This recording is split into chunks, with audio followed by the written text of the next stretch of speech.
Ang realidad na araw-araw nating nakikita ay kahirapan at kakulangan ng pampublikong serbisyo upang matugunan ang pangunahing mga pangangailangan ng nakararami tulad ng murang pagkain, maayos na transportasyon, kabuhayan, pabahay, dekalidad na edukasyon sa mga mag-aaral at pangangalaga sa kalusugan.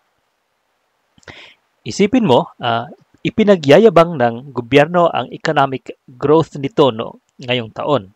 First quarter of 2024, mayroong 5.7% year-on-year growth sa GDP o Gross Domestic Product. Pero 42% ang self-rated poverty sa bansa ayon sa ulat ng Okta Research noong April 2024. Sino ang nakinabang sa economic growth? Bakit napakataas ng presyo ng pangunahing bilihin? At bakit napakababa ang halaga ng piso? Sa sona ng Pangulo, kamakailan lang, gamit na gamit ang mga mahihirap sa political discourse, political grandstanding. Wala masyadong pinag-iba sa iba pang mga sona ng nakaraan. Kulang sa konkretong hakbang at polisiya na paunlarin ang food production, patatagin ang ekonomiya, taasan ang sahod at benepisyo ng mga manggagawa, paigtingin ang availability ng trabaho, o kaya siguraduhing maayos at pulido ang implementasyon ng mga polisiya. Kung mayroon mang pulido, ito yung malinis na pagkagawa ng pangungurakot sa kaban ng bayan. Tulad ng misteryosong pagre-remit ng PhilHealth ng 89 bilyong piso sa Bureau of Treasury. Perang sana'y ginamit ng ahensya o ginagamit ng ahensya para sa benepisyo ng mga contributors. Pero at least natakpan ito ng pagdepensa sa West Philippine Sea at sa pag-ban sa POGO o Philippine Offshore Gaming Operators na naging base operations ng illegal activities, Chinese espionage, at human trafficking. Marami na ang natuwa sa taunang talumpati ng Pangulo. At isa ako doon sa natuwa dahil binan ang POGO at saka talagang ipinaglaban niya ang West Philippine Sea.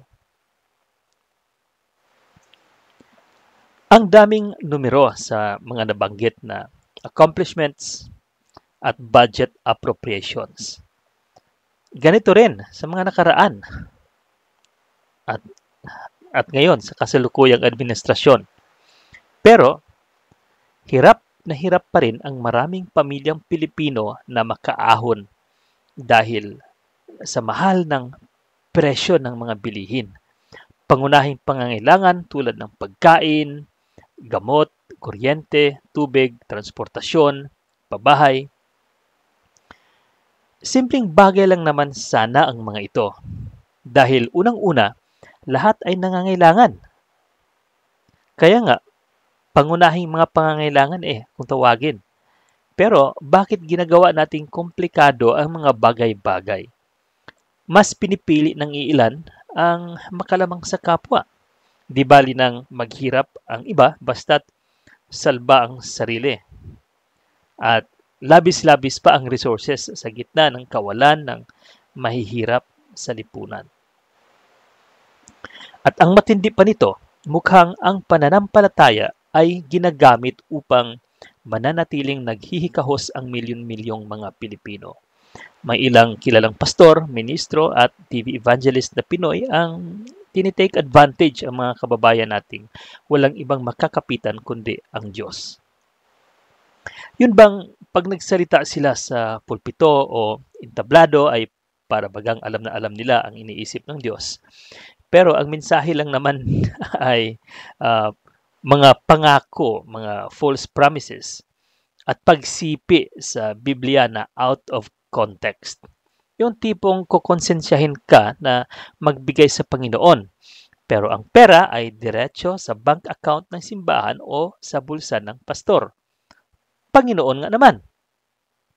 Kapag di ka nakapagsimba, sasabihan ka na ah, hindi healthy ang iyong spiritual life dahil hindi priority si God sa buhay mo.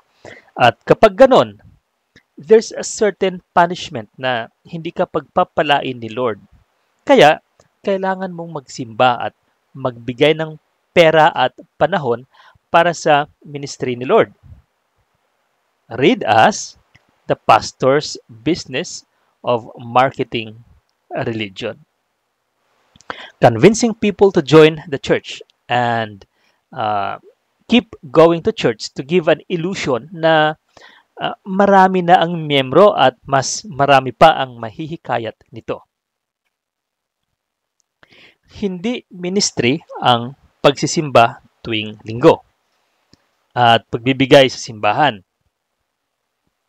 At lalong hindi ministry ang pangongonsensya sa mga miyembro na magbigay ng ikapo at donasyon upang tumaas ang koleksyon ng simbahan.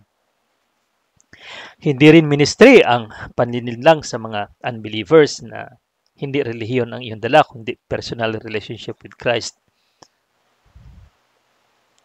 You cannot have a personal relationship sa isang taong di mo nakatagpo at di ka rin niya kilala. Lalo na kung ito ay isang historical figure. Pwede mong sabihin na inspire ka sa ginawa ni Kristo kaya naniniwala ka sa Kanya. Pero yung mayroon kang personal relationship with Him, parang sinasabi mong may personal relationship kami ni John Lennon dahil lagi ako nakikinig sa kanyang musika at naniniwala akong may katotohanan ang mensahe sa kanyang mga kanta. Ngayon, kung ang ibig mong sabihin ay mayroon kang pananalig kay Kristo at hinihikayat mo ang ibang tao upang maniwala at sasama sa iyo, aanib sa iyong pananalig, valid yon. Pero wag naman personal relationship with God. Sobra na yon. Balik tayo sa usapin ng kahirapan na pinagsasamantalahan ng relihiyon at politika. Hindi ba't isang malaking kasalanan ang pagsasamantala sa isang taong gutom? Ang pagbibigay ng kaunting pagkain kapalit ang pag-anib sa iyong relihiyon. Sa ngalan ng pag-share ng gospel upang mailigtas o maligtas ang kaluluwa ng isang tao, bibigyan mo siya ng kakainin at iinumin at nag-i-expect ka na kailangan maisama sa lista ang pangalan ng taong ito para mayroon kang mai-report sa evangelism o mission committee ng simbahan. Kung hindi mo nakikita na mayroong something wrong sa ganitong approach, ibig sabihin, binulag ka ng iyong paniniwala and you ceased to be a human being. You are surrendering your humanity to the dictates of your religious ideology. Wala kang pinagkaiba sa politikong nangangako ng langit at kaginhawaan sa mga botante tuwing eleksyon. Ngunit, walang ibang ginawa nung nanalo na sa posisyong hinahangad dahil habang nasa pwesto, nakaw lang ng nakaw sa kaban ng bayan. Kapag ang pananampalataya mo ay nag-uudot sa iyo na maging manhid sa mga nangyayari sa iyong paligid, sa social reality, panahon na siguro para mag-isip ka at i-re-evaluate ang sarili kung nasa tamang landas ka pa ba. Malinaw ang turo ni Jesus, mahalin ang kapwa dahil dito mo makikita ang pagmamahal mo sa Diyos. Ang pagmamahal ay walang kapalit. Kaya sinabi ni Kristo mismo na kapag nagbigay ka, huwag mong i-anunsyo at lalong hindi dapat na gawin mong pain ang 1 kilong bigas o isang bag ng groceries sa pangingisda mo ng mga taong naghihikahos upang umanib sa iyong pananampalataya. May kilala akong pastor noon na nag-organize ng evangelistic rally at siya rin ang translator sa guest evangelist na Amerikano.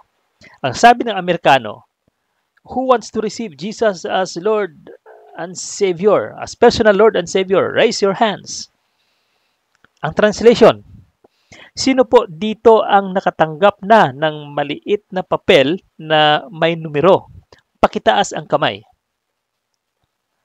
Aba, yung mga nakatanggap ng stub para sa bag of groceries, nagsitaasan ng kamay.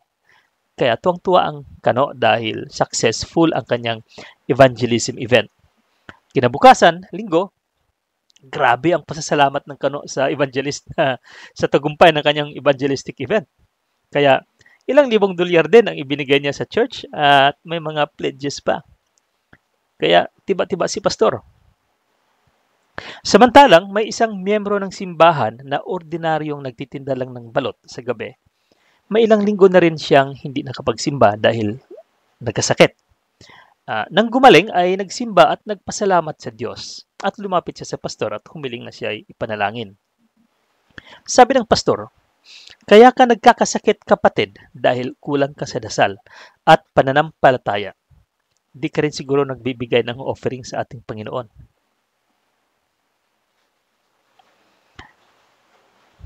Pangungonsensya na may kasamang pagkundina sa kapwa dahil sa pag-akusang kulang sa pananalig kaya nagkakasakit. Dito magaling ang mga manhid na pastor ng prosperity gospel na yumayaman at kumikita ng limpak-timpak na salaping pinagpawisan ng kanilang mga miyembro at sa donasyon ng pinaghirapan din ng mga manggagawa. Ito ang salot sa lipunan. Ang relihiyong walang tinitingnan kundi ang gatasan ang mga tao. Relihiyong nagpapayaman at walang pakialaman sa kalagayan ng mga taong kanilang patuloy na ginuguyo.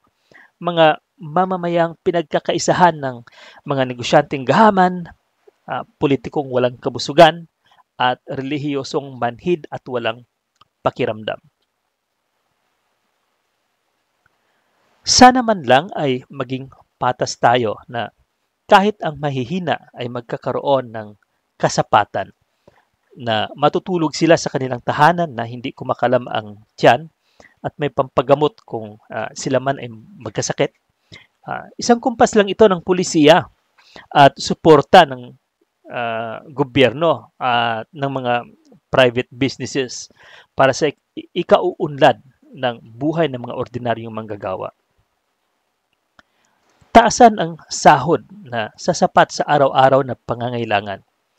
Pampublikong paggamutan na may maayos na serbisyo at mga facilities. Libreng dekalidad na edukasyon na hindi kinukurakot ang pondo sa mga eskwelahan. At abot kayang pabahay na accessible sa masang Pilipino. Ano ang saysay sa mga sangay ng ating pamahalaan kung hindi nila ginagampanan ang kanilang mandato? Ito ay hindi lang politikal o panggobyernong isyu. Ito ay usapin din na dapat pinagtutuunan ng pansin ng simbahan. Dahil ang simbahan ay binubuo ng mga individual, ng mga taong kasapi at bumubuo sa ating lipunan. Ang simbahan ay komunidad ng mga mananampalataya at followers of Jesus. Sinusunod nila ang example ni Jesus sa paglilingkod sa kapwa at sinusunod nila ang katuruan ni Kristo. Ang Kristo na nagsabing ang pagmamahal sa kapwa ay pagmamahal sa Diyos. Kaya kung sinasabi nating mahal natin ang Diyos, abay, huwag nating ipagkait sa ating kapwa ang buhay na may kasapatan at huwag nating i-deny sa kanila ang kanilang dignidad. At ang mga pastor, ministro, pari at lingkod ng Diyos, ang gampanin nila ay upang maging propeta, maging asin at ilaw sa lipunan. Ano ba naman kung ang ministeryo at paglilingkod bilang relihiyoso ay mabigyan lamang ng disenteng binyag, kasal o libing na hindi na po problemahin pa ng mga tao kung saan nila kukunin ang mga pambayad sa simbahan para lamang sa ritual. Buti na lang, nariyan si si kapitan at mayor na kahit paano ay nag-oorganisa ng mass wedding, nagnininong sa kasal at binyag at namimigay ng libreng kabaong. Bukod pa riyan, gawain ng mga religious leaders ang sana ay i-call out ang mga pinuno ng lipunan, ang mga mambabatas, mga negosyante at maimpluwensyang mga individual sa kanilang hubris, arrogance at greed. Tawagin nilang mali ang mali at itama ito at huwag hahayaan gawing mali ang tama.